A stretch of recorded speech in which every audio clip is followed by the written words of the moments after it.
In an era dominated by the stories of men, one Tamil woman's story spread like wildfire. This is the story of Kannagi.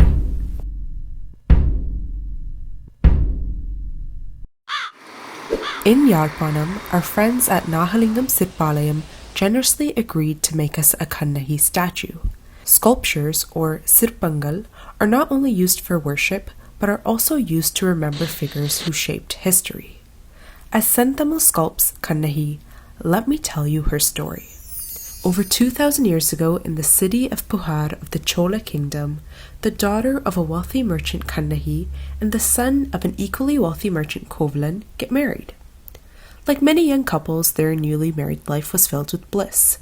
One day, however, at a bustling Tiruvilla or festival, a dancer, Madhavi, catches Kovalan's eyes and becomes mesmerized by her beauty and dance, so much so that he falls in love with her.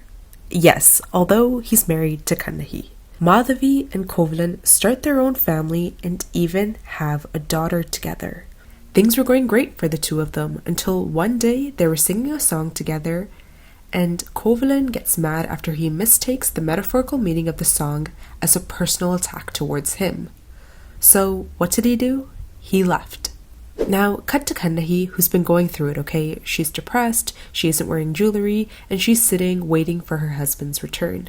Kovalan, who's mad at Madhavi, goes back to Kannagi, and although Kannagi is aware he left her for another woman, after he apologizes and asks for a fresh start, Kannagi says, "Okay, let's go to Madurai." You must be shocked. Well, not just you. Kovalan was shocked too. Throughout the whole journey to Madurai, Kannagi did not bring up or question anything that Kovalan did. After settling in Madurai, Kovalan asked Kannagi, "Why aren't you yelling at me?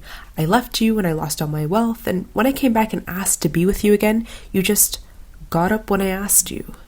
To that, Kannagi says, "You shouldn't have done what you did. But that isn't something we can change, so when you said get up and come, I did." She essentially says, let's move forward and think about what's going to happen next, because there's no use dwelling on the past. Now, although we might not agree with what Kannagi did, this moment showcases Kannagi's character. She took a vow to be Kovalan's life partner, and she's standing by her word. In order to get some money, Kovalan takes Kannagi's silambu, which is a thick anklet, which she offers, to sell for money. Kovalan approaches the goldsmith who works for the palace and asks to sell the silambu to him by saying, "I have a gold silambu that is a work of art filled with rubies and diamonds that deserves to be worn by a queen." Big mistake. You see, this goldsmith is a sketchy guy. This goldsmith has already stolen the queen's silambu and was looking for someone to place the blame on. He told Kovalan, "Wait, I'm gonna go check with the king and see how much they can offer you for the silambu." But little did Kovalan know that the goldsmith was going to take Kannagi's silambu to the palace and tell the king that Kovalan stole the queen's silambu. The king, who hears the news, says, "Kill the thief and bring me the silambu." So the guards do just that and execute Kovalan in the streets. When Kannagi hears the news that her husband was wrongfully accused and executed, she fearlessly marches to the palace with bloodshot eyes and demands to see the king. You can imagine how pissed off Kannagi is. She literally relocated to a new city for a fresh start after being separated from her husband for so long, only to hear he's been killed for something he didn't do. It's not an easy thing to just see the king, and Kannagi knew this, but she did not care, because something like this should have never even happened. And because of her persistence and raging anger, she was let in to see the king. When she sees the king, he asks her, "Who are you? Why are you so angry and teary-eyed?" And her answer was more than just an introduction. She says something along the lines of, "There is this place called Puhar, which is ruled by great kings, like the king who helped a pigeon by cutting his own flesh, or the king who gave justice to even a cow.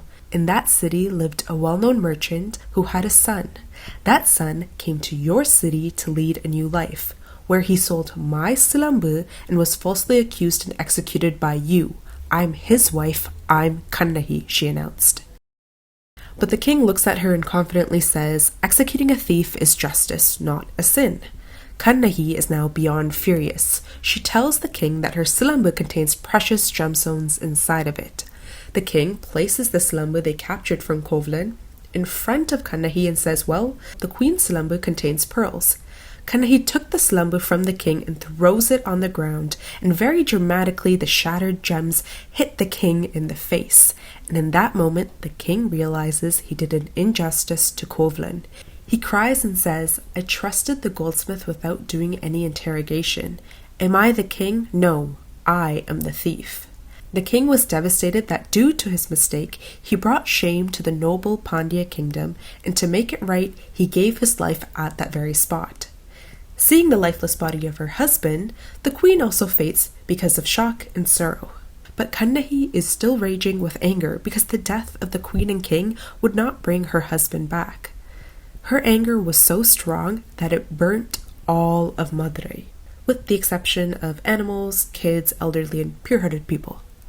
The angry Kannagi walked for 14 days straight and ended up in the mountains in Cheranadu, where the local people witnessed something unexplainable. As Kannagi took her last breath, what appeared to be a golden chariot came down from heaven with Kovlan in it and took Kannagi's soul to heaven.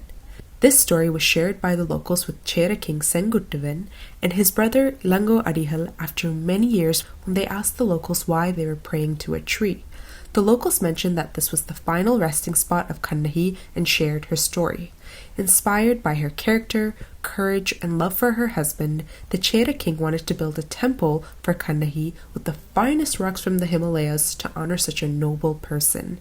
Ilango Adihal said the world should know about Kannagi's story and what a strong and brave person she was. Then Satanar, a poet who was also there with Ilango Adihal, said, well, who better to write the story than a wonderful writer like you, who literally gave up your royal status to serve the people and the Tamil language. And Ilango Adihal writes what we know today as the Silapathikaram. Today, around the world, we have many Kannagi statues like this one as a reminder that no matter who does you wrong, you can and should be brave enough to set the record straight and demand justice. It's important to note that Kannagi's story was written hundreds, if not thousands of years later based off of oral tradition, so there are slightly different versions to this story. Have you heard anything different?